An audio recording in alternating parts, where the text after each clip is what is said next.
उत्तराखंड में सभी अल्पसंख्यक शिक्षण संस्थानों को उत्तराखंड राज्य अल्पसंख्यक शिक्षा प्राधिकरण के अधीन लाया गया है। इसे लेकर बीजेपी की अपनी बातें हैं तो विपक्ष के अपने सवाल। नमस्कार, आप देख रहे हैं क्वेश्चन आवर और मैं हूं आपके साथ निशी भाटिया। उत्तराखंड में मदरसा शिक्षा व्यवस्था में बड़ा बदलाव लागू कर दिया गया है। राज्य में मदरसा बोर्ड समाप्त हो गया है और अल्पसंख्यक शिक्षा अधिनियम के तहत नई शिक्षा व्यवस्था लागू हो गई है। अब मदरसों में सुबह आधुनिक शिक्षा और शाम को धार्मिक शिक्षा के साथ संविधान, मानवाधिकार और राष्ट्रीय एकता का पाठ पढ़ाया जाएगा। सरकार इसे शिक्षा सुधार बता रही है, जबकि विपक्ष इसे राजनीति एजेंडा बता रहा है। तो मदरसा बोर्ड खत्म हो चुका है, लेकिन सियासत फिर से शुरू हो चुकी है। मदरसा बोर्ड खत्म होने पर जो सियासत देखने को मिल रही है, लेकिन सवाल यही है कि आखिरकार नई शिक्षा नीति जब लागू हो जा रही है, मदरसा बोर्ड भंग कर दिया गया है, तो आखिरकार दिक्कत क्या है? और दिक्कत है भी तो आखिरकार क्यों है? और आखिरकार जब सरकार मदरसा बोर्ड खत्म कर चुकी है, लेकिन इसका औचित्य क्या है? आखिरकार इसके पीछे की सरकार की मंशा क्या है? इस पर आज हम खुलकर डिबेट करने वाले हैं और हमारे साथ चर्चा के लिए कुछ खास पैनलिस्ट भी हमारे साथ जुड़ रहे हैं। सीधे परिचय करवाती हूँ आपका। गुरविंदर सिंह, भारतीय जनता पार्टी के प्रवक्ता, हमारे साथ वर्चुअली जुड़ चुके हैं। अभिषेक भंडारी, कांग्रेस नेता हैं, हमारे साथ स्टूडियो से जुड़ चुके हैं। अंकेश भंडारी, यूकेटी के प्रवक्ता हैं, स्टूडियो से जुड़ चुके हैं। लक्ष्मी बिष्ट, वरिष्ठ पत्रकार हैं, वो भी हमारे साथ स्टूडियो से जुड़ चुकी हैं। सभी मेहमानों का मैं स्वागत करूंगा। चर्चा की शुरुआत गुरविंदर जी आपसे करना चाहूंगी। सरकार का कहना है कि ये फैसला शिक्षा नीति के रूप में आया है और एक बड़ा सुधार लेकर आएगा, आधुनिक बनाएंगे, लेकिन विपक्ष इसे ध्रुवीकरण की राजनीति बता रहा है। क्या ये शिक्षा सुधार है या फिर कोई राजनीतिक एजेंडा? प्रणाम जी, सबसे पहले सबको प्रणाम जी। मेरी आवाज आ रही है? जी जी बिल्कुल आ रही है गुरविंदर जी। मेरी आवाज आ रही है? जी गुरविंदर जी, मुझे आपकी आवाज, सभी पैनलिस्ट को आवाज आ रही है, आप बोलिए।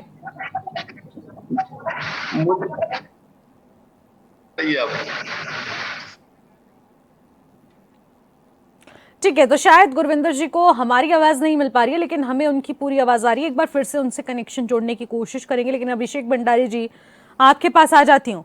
आखिरकार आप लोग कह रहे हैं ये फैसला राजनीति है। क्या मदरसों में आधुनिक शिक्षा अगर पढ़ाई जाएगी, बच्चों को एक नए मॉडल के साथ जोड़ा जाएगा, तो इसमें दिक्कत क्या है? निशी जी, मदरसा बोर्ड सुनने में ऐसा आ रहा है कि भंग हो गया है उत्तराखंड में, और अगर इतना ही अच्छा ये कदम है तो देश में ही भंग हो जाना चाहिए। कि अब ये किस प्रकार से जनता के लिए फायदेमंद होगा, ये अभी सरकार को स्पष्ट करना होगा कि किस तरह से इन्होंने क्या क्या करना चाह रहे हैं। इस प्रदेश को हमारी क्या क्या प्रयोगशाला बनाना चाह रहे हैं। मैं पिछले 4.5 साल का कार्यकाल ये हो गया माननीय धामी जी का, और कुछ पुराना वाला, तो तब से मुझे लगता नहीं है कि कोई माननीय मुख्यमंत्री जी का कोई विजन है। एक्चुअली में विजन आदमी के दिखते हैं। आप अपनी चीज पे, एक चीज पे फोकस हैं, आपने वो चीज करनी है। आज उनको यूसीसी याद आएगा, कल उनको थूक जेहाद याद आएगा, कल लब जेहाद याद आ जाएगा, अब उनको एक मदरसा बोर्ड भी याद आ गया। अगर इस बोर्ड से चाहे मुस्लिम लोग हैं या जिसको भी फायदा होना होगा, अगर फायदा होता है तो बहुत अच्छी बात है, लेकिन आप इस प्रदेश को क्या बनाना चाह रहे हैं? यहां पे जब केंद्र में कांग्रेस की सरकार थी, उस समय कांग्रेस राइट ऑफ एजुकेशन, जो बिल्कुल निम्न, माने जो लोग जिनकी आर्थिक स्थिति बिल्कुल इस लायक नहीं थी कि आप शिक्षा के द्वार तक भी जाने की सोचें, उनको राइट ऑफ एजुकेशन, ऐसे कई चीजें, राइट ऑफ आरटीआई दी, क्या नहीं दिया कांग्रेस ने। लेकिन अगर आपको सब चीज भंग ही करना है, अगर सब चीज भंग करना है, तो क्या आप इस प्रदेश को किस जगह ले जाना चाह रहे हैं? मुझे तो लगता है धामी जी को एक गिनीज बुक के लिए नाम प्रेषित कर देना चाहिए कि आप आए दिन कुछ नया सिफोगा छोड़ने में माहिर तो हैं, चाहे वो सांप्रदायिक हो। आपको याद होगा निशी जी, लेकिन इस पर राजनीति क्यों? मैं आपसे जानना चाहती हूँ, अगर मदरसा बोर्ड खत्म हो रहा है, हमारे मदरसों में पढ़ने वाले बच्चे भी आधुनिक शिक्षा से जुड़ेंगे, उन्हें भी पता चलेगा कि आखिरकार सीबीएसई, उत्तराखंड बोर्ड, आईसीएसई का सिलेबस क्या होता है, और वो भी कंप्यूटर जैसे सब्जेक्ट्स पढ़ेंगे, वो भी जुड़ेंगे, तो आखिरकार इसमें दिक्कत क्या है? नहीं, कुछ ऐसा तो है नहीं है ना कि उनके धर्म को कुछ नुकसान पहुंचाने की कोशिश हो रही हो? निशी जी, ये तो जनरल नॉलेज है। ये एक आवरण दिख रहा है कि भाई आपने एक सिफोगा छोड़ दिया और आपने माहौल सांप्रदायिक बना दिया। मुख्यमंत्री जी एक हेट स्पीच में उनको एक संस्था ने नंबर 1 का किताब दिया है। सेम टू सेम आप जाइए इसी जगह पे, अगर ये मदरसा बोर्ड ठीक है आपने खत्म कर दिया, यहां पे आपने शिक्षा में ऐसे कौन से नए कीर्तिमान स्थापित कर दिए हैं? आप बता रहे हैं प्रदेश नंबर 1 साक्षर हो गया। आप पीजीआई जो रिपोर्ट है परफॉर्मेंस ग्रेडिंग, उसमें हमारा प्रदेश किस जगह पे है? आप हर दिन नया सिफोगा छोड़ना चाह रहे हैं। आपने खाली यह है कि चर्चा में रहना है, इसके अलावा आपके पास कोई काम धाम नहीं है। आप बताइए, इन्होंने खनन और शराब, इसके अलावा भाजपा सरकार की और कोई नीति हो नहीं सकती। ये बता रहा हूं मैं निशी जी। ठीक है। अगर इनको शिक्षा के प्रति इतना ही सजग होना था, उत्तराखंड में पिछले 5 साल में 1000 से ज्यादा स्कूलें बंद हो गई हैं। क्लस्टर नीति, मैंने बताया था क्लस्टर नीति पे किसी दिन अगर आप टॉपिक रखेंगे तो क्लस्टर नीति पे बहुत लंबी चर्चा करेंगे। अगर हमारी कांग्रेस की गवर्नमेंट आई तो हम क्लस्टर नीति को खत्म करेंगे। अभी और बताऊं, यहां पे एक समानता कहां जा रही है? अगर आपने यहां पे सरकारी स्कूल हैं और प्राइवेट स्कूल हैं, क्या सारी स्कूलों की फीसें एक जैसी हैं? आपने क्या सोच के मदरसा बोर्ड ठीक किया? मदरसा बोर्ड आपने क्वेश्चन कर दिया, लेकिन आप ये बताइए आपकी इन प्राइवेट स्कूलों पे क्या नकेल है? प्राइवेट स्कूलों को मैं एक कोई भी स्कूल, देहरादून से बाहर भी चले जाओ, लेकिन देहरादून की एक स्कूल, उनका प्रिंसिपल मुख्यमंत्री के फोन तक रिसीव करने को तैयार नहीं रहता है।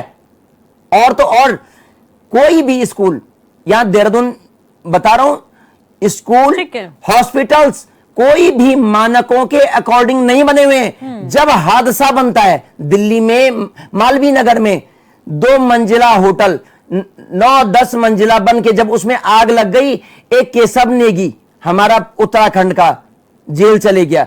लेकिन एक मर्म घटना थी। वो मुद्दा जरूर है, वो मुद्दा जरूर है। देखिए अभिषेक जी, लेकिन बात यहाँ पर इस चीज की हो रही है ना, अगर टेक्नोलॉजी आधुनिकता के साथ अगर हमारे बच्चे जुड़ रहे हैं मदरसों में पढ़ने वाले, तो आखिरकार इसमें दिक्कत होनी नहीं चाहिए। नहीं, दिक्कत कुछ भी नहीं है, क्योंकि लेकिन एक चीज बताइए ना, वो भी अगर सेंटर से आकर जुड़ रही हैं तो फिर आखिरकार उनको भी तो मौका मिलेगा ना। और इसको लेकर कोई राजनीति नहीं कर रहा है, सिर्फ कांग्रेस को दिक्कत है। वो लोग भी इसका स्वागत कर रहे हैं कि चलिए हमारे बच्चे आगे बढ़ेंगे, वो भी डॉक्टर, इंजीनियर्स बनेंगे, कंप्यूटर टेक्नीशियंस, आईटी सेक्टर में जाएंगे। लेकिन अगर कांग्रेस एक नैरेटिव सेट करने की कोशिश कर रही है तो वो कितना सफल होगा, ये तो देखने वाली बात चाहिए। आ रही हूं आपके पास, आ रही हूं। लेकिन अंकेश जी, बीजेपी कांग्रेस आमने सामने आपका क्या स्टैंड है? यूकेडी क्या स्टैंड लेती है?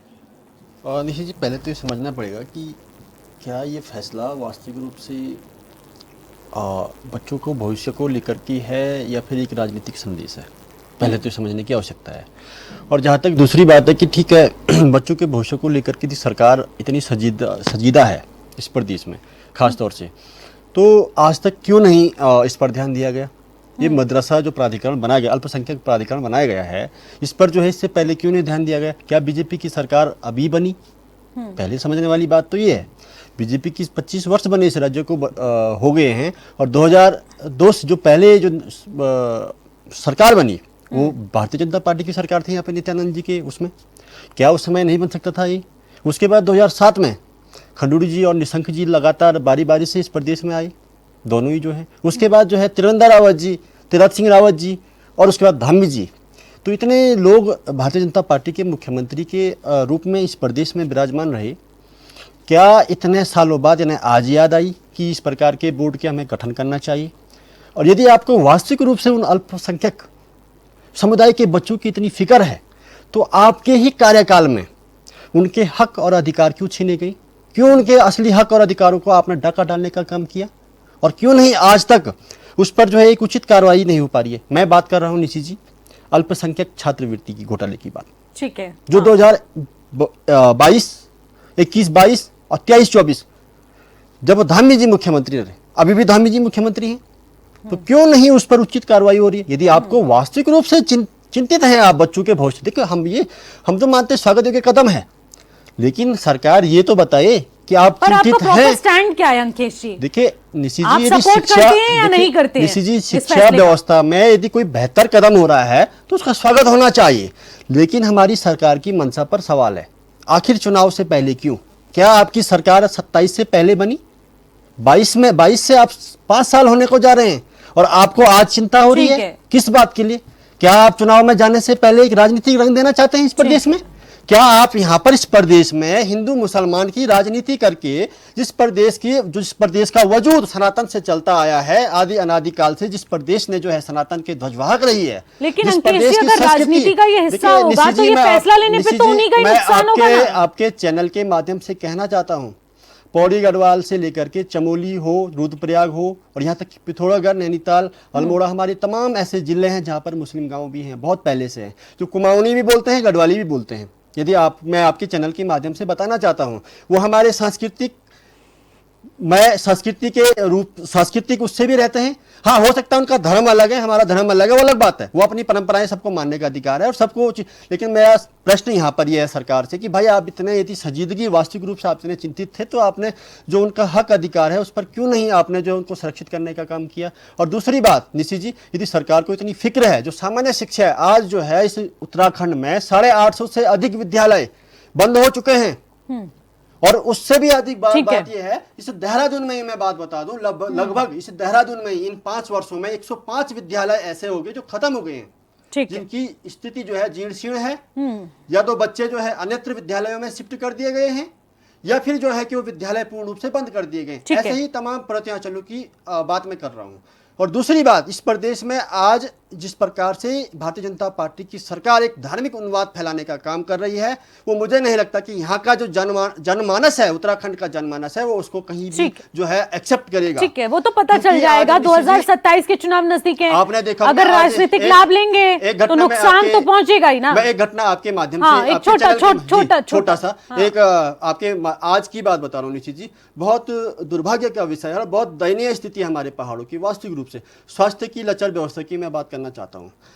थराली में हमारा CSC है, वहाँ पर आज एक महिला, गर्भवती महिला, उसने कल उसने जो है दम तोड़ दिया कल, और 6 घंटे उस महिला को वहाँ पर रखा गया और वहाँ पर जो है सबसे बड़ी बात देखिए, एक वहाँ पर गायनोलॉजिस्ट नहीं थी, डॉक्टर ने जो है उसको प्रसूति महिला को जो है इस डिबेट में ये विषय उठाया 6 घंटे वहां पर रखा और जब उसके बाद वो बहुत उसको परेशान करके, प्रताड़ित करके, उसके बाद जो है आपने उसको रेफर कर दिया कर्णप्रयाग के लिए और उसने जो है बीच रास्ते में दम तोड़ दिया। ये स्थिति आपकी कार्यकाल में ये बनी हुई है और आप बातें करते हैं बड़ी बड़ी। आपने प्रदेश का बेड़ा गर्क कर दिया, सिर्फ शराब और खनन, 2 ऐसे आयाम आपने इस प्रदेश में स्थापित कर दिए हैं। जो भी आरोप है उसका जवाब भी तो लेना होगा ना अंकेश जी। गुरविंदर जी जवाब दीजिएगा।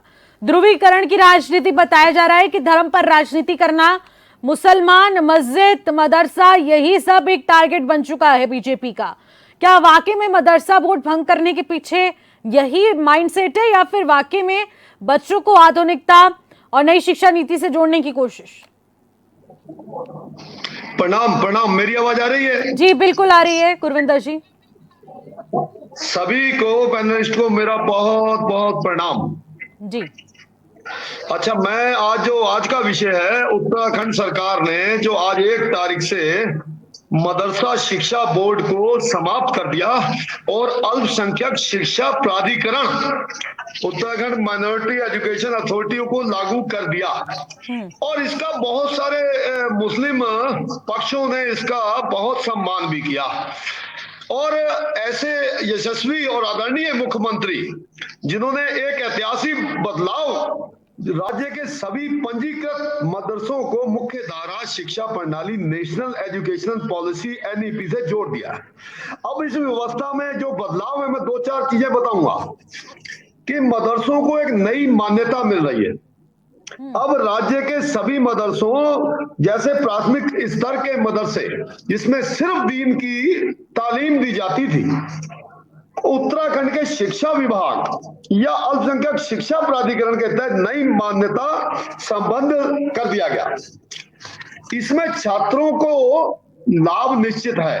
आधुनिक शिक्षा से जुड़ने के लेकिन कारण गुरविंदर जी, जो मोदी जी का एक बहुत बड़ा ऐलान था कि मेरे देश के मुस्लिमों के एक हाथ में कुरान, एक हाथ में कंप्यूटर होगा, उसी की तर्ज पर आज ये यशस्वी मुख्यमंत्री आदरणीय धाकड़ और लेकिन गुरविंदर जी, जिनको कह सकते यहाँ हैं, विपक्ष कह रहा है कि आप कुरान को खत्म कर रहे हैं, आप उनके धार्मिक मान्यताओं को समाप्त करने की कोशिश कर रहे हैं और ध्रुवीकरण की राजनीति कर रहे हैं। इस पर क्या जवाब देंगे आप?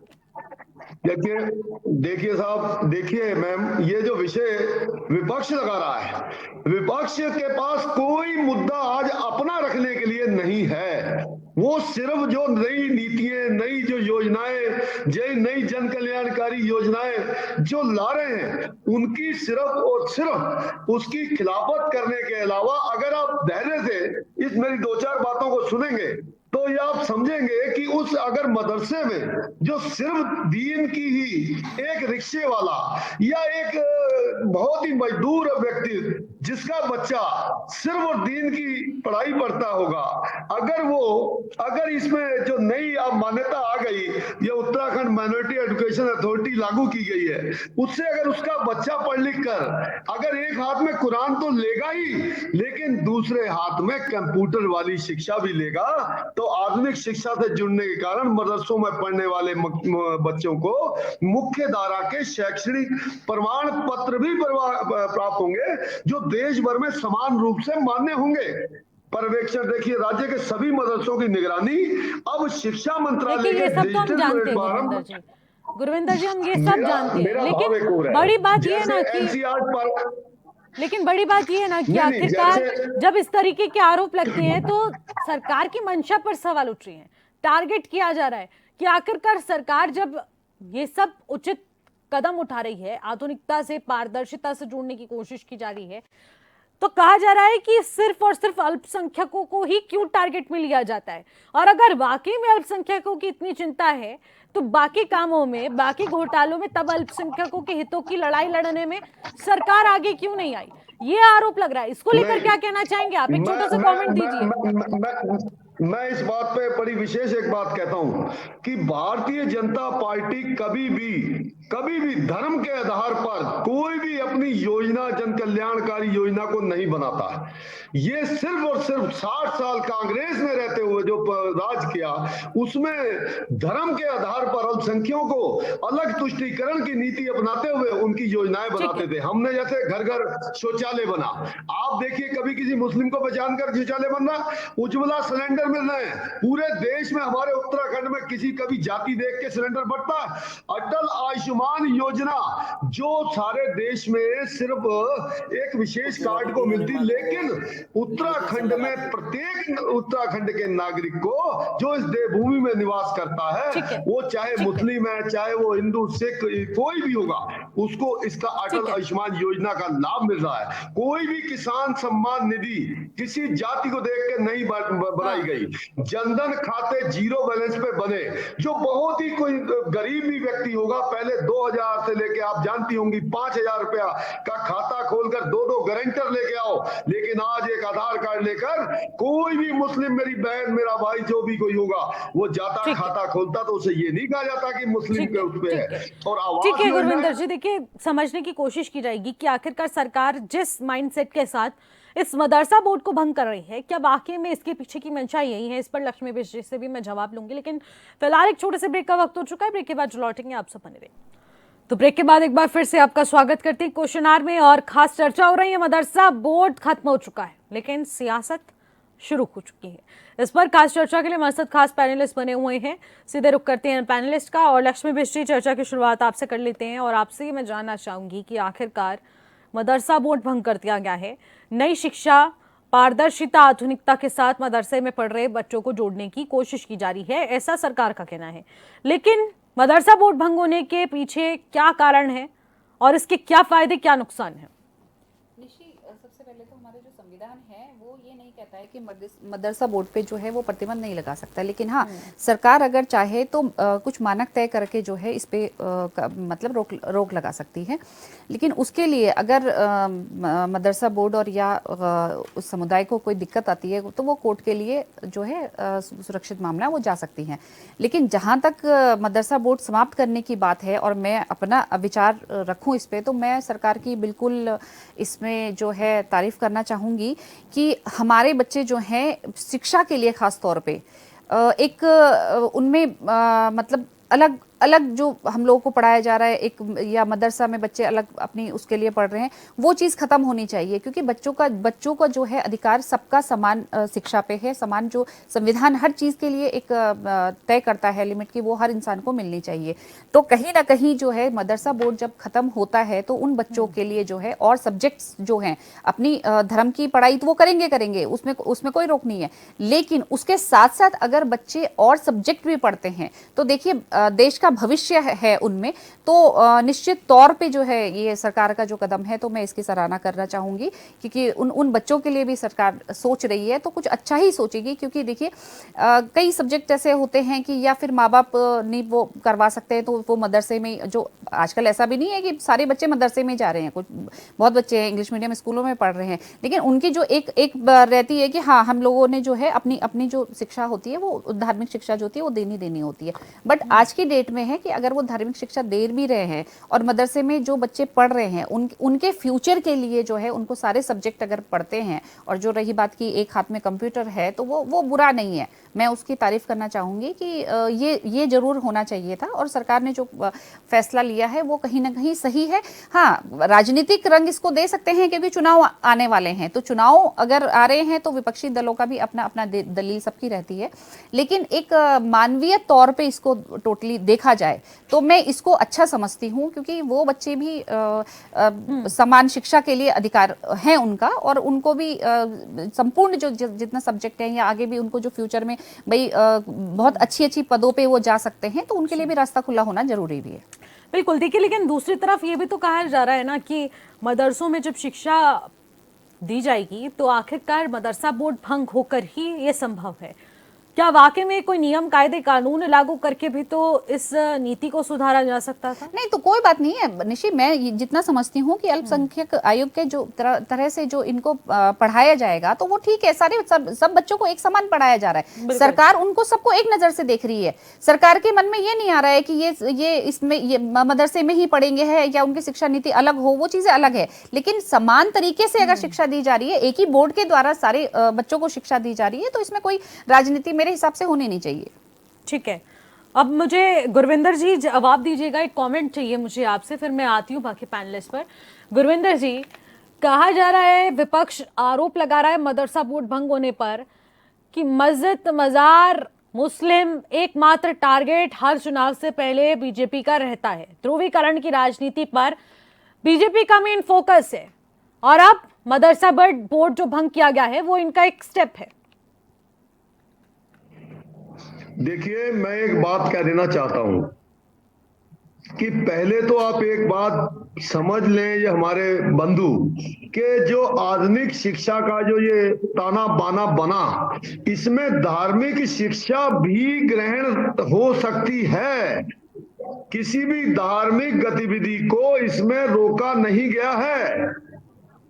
ये सिर्फ एनसीईआरटी पाठ्यक्रम मदरसों में पढ़ने वाले सभी छात्रों को अब उत्तराखंड विद्यालय शिक्षा परिषद के अनुरूप भी शिक्षा दी जाएगी। उसमें कोई ऐसा नहीं विषय है कि आप उसमें वहां आपकी दीन की शिक्षा नहीं दी जाएगी। ये तो लेकिन ये कहा जा रहा है ना, पहले यूसीसी थोक जिहाद, लैंड जिहाद, फिर मदरसों पर बुलडोजर चला देना। नहीं, मैं आपकी एक बात कह देना चाहता हूं कि देखिए, इसको जो मदरसों के संचालन को जारी करने के उन्हें अब ये जो मदरसा बोर्ड के बाद जो नया आपका आया है एजुकेशनल, उसमें उत्तराखंड अल्पसंख्यक शिक्षा अधिनियम की अनिवार्य शर्तों को अब पूरा करना ही होगा, और नहीं होगा तो तय मानकों पर खरा उतरने वाले मानकों को मिड डे मील जैसी सरकारी योजना का नाम भी नहीं मिलेगा। अब आपने एक बात दूसरी कही कि भारतीय जनता पार्टी बुलडोजर। आप एक बात बताइए, ये देवभूमि है, इसमें हजारों एकड़ भूमि पर कब्जा, नाजायज कब्जा करने किसने दिया, किसने उनको उकसाया, किसने उसको आगे बढ़ाया, जो आज मेरे ख्याल से 12 से 13 हजार एकड़ भूमि जो आज मुक्त कराई गई है उत्तराखंड की। क्या इसमें आप बुलडोजर को मेरा कोई बंधु गलत कहता है? ये कानूनन सही।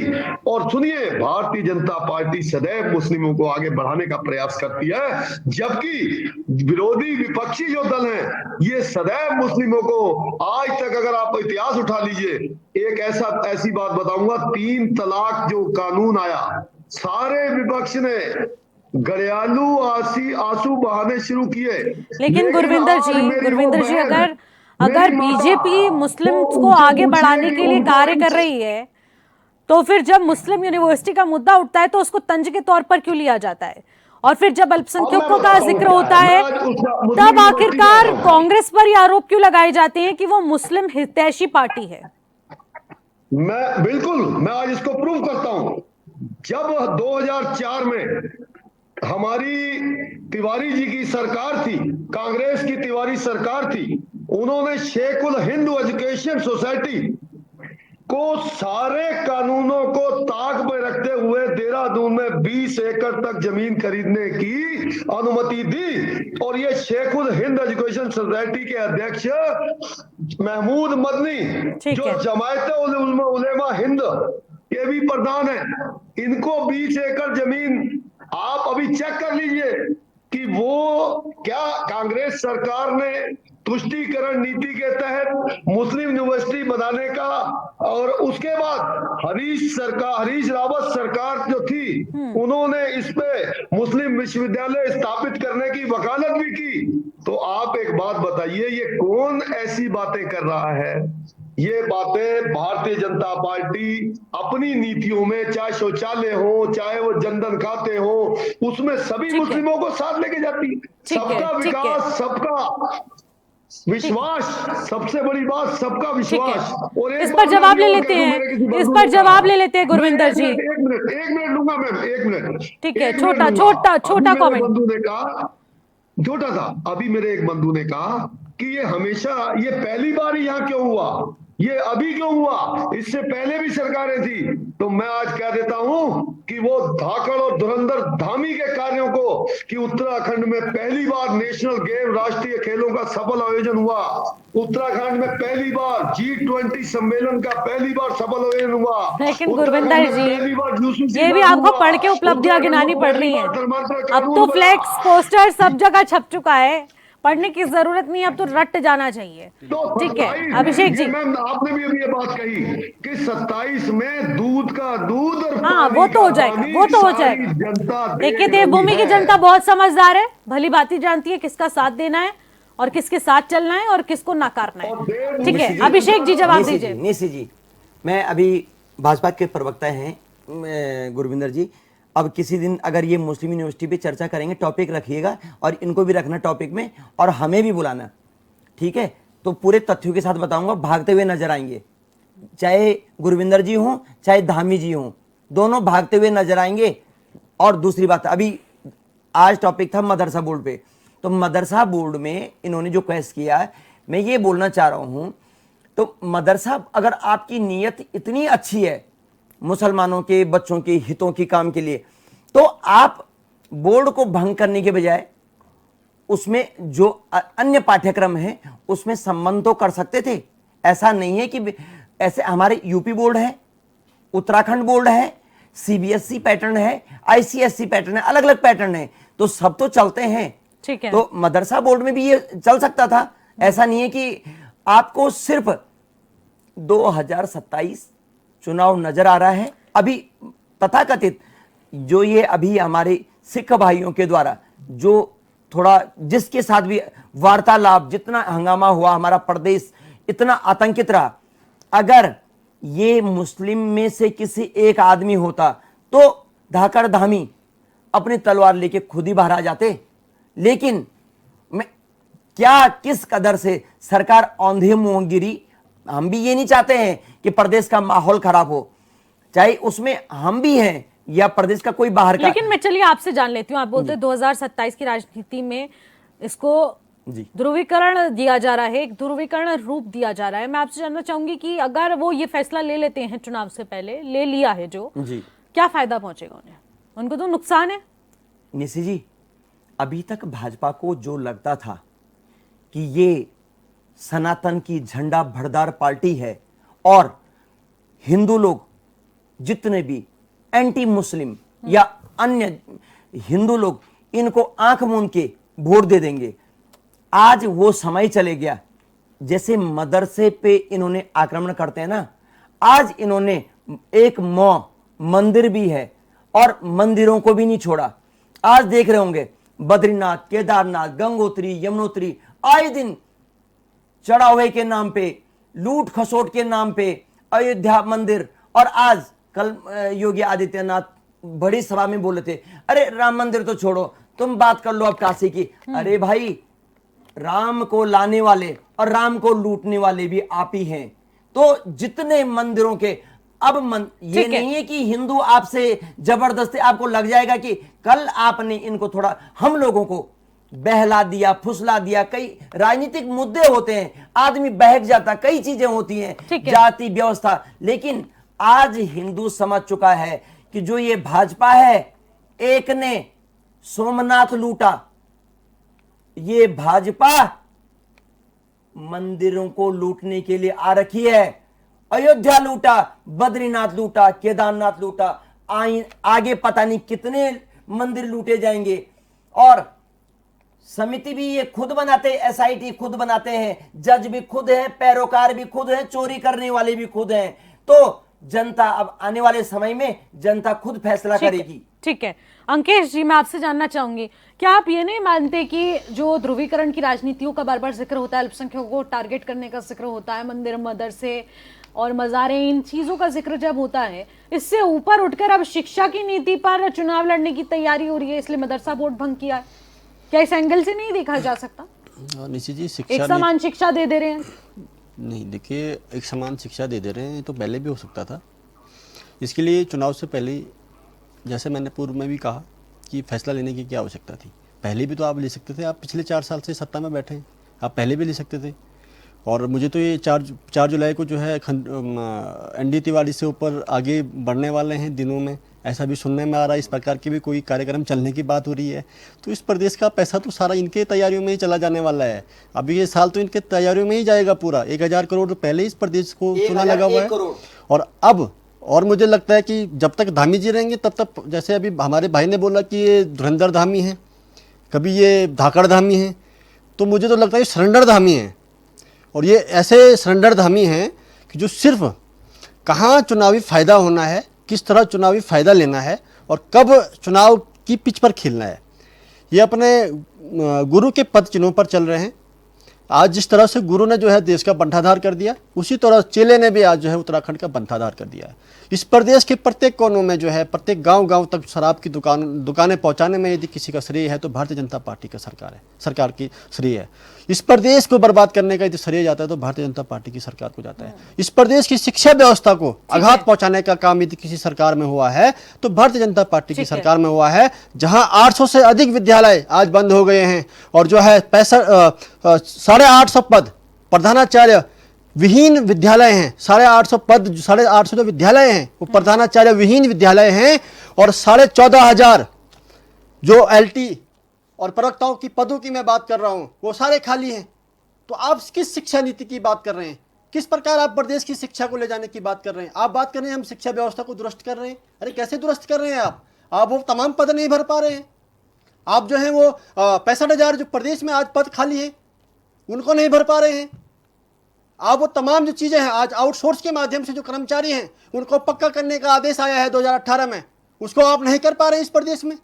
और आप बातें कर रहे हैं कि हमने इस प्रदेश का हित कर दिया है। आपने इस प्रदेश को लूटने का काम किया है, आपने इस प्रदेश को बर्बाद करने का काम कर दिया। आज आपने श्रेया जी, सॉरी निशी जी, मैं आपके माध्यम से, चैनल के माध्यम से कहना चाहता हूं कि इस प्रदेश में भारतीय जनता पार्टी ने आज राजनीतिक षड्यंत्रकारी, खनन माफिया, वो तमाम माफिया यहाँ पर भर दिए, भू माफिया से लेकर के हो वो तमाम, आज जो नौकरियां बांटने वाले माफिया भी उन्होंने पैदा कर दिए इस प्रदेश में।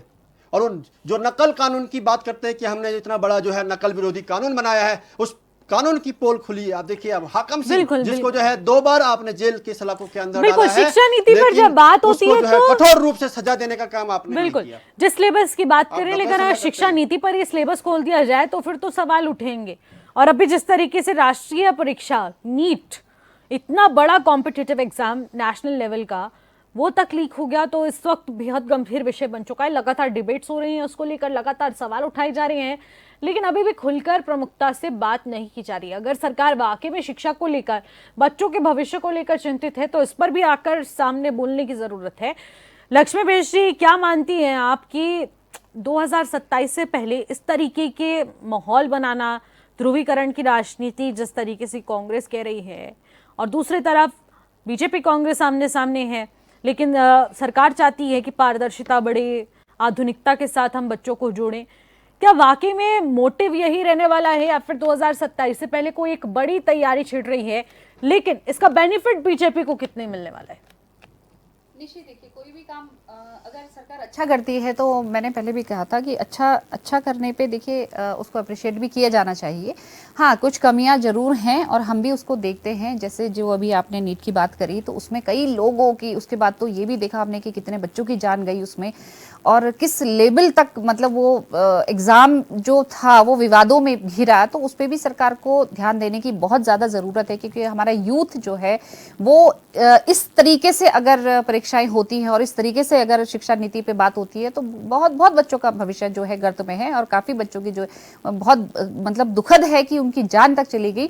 तो इसमें सरकार को बिल्कुल जो है ध्यान देना चाहिए। लेकिन उसके साथ अगर चुनाव की बात की आपने करी है तो चुनाव तो देखिए हैं, लेकिन साथ के साथ अगर मैं ये कहती हूँ कि अगर सरकार इस मुद्दे को चुनावी मुद्दा बनाना चाह रही है तो मुझे लगता है विपक्षियों को भी बिल्कुल मोर्चा खोल देना चाहिए। आप देखिए कि जो नीट की परीक्षा हुई, सरकार मतलब विपक्ष भी कुछ दिन झंडा लेके बैठती है। अभिषेक भंडारी जी, मैं आपसे भी कहना चाहूंगी कि कुछ आप मुख्य विपक्षी हो, और आजकल तो हमारे उत्तराखंड में तो यूकेडी, हम एक उत्तराखंडी होने के नाते मैं खुद चाहती हूँ कि भाई जिस पार्टी ने उत्तराखंड बनाया है उनको फ्रंट फुट पे आना चाहिए, उनको अपनी नीति बनानी चाहिए, इस तरीके से उसको लाना चाहिए कि सरकार में आए।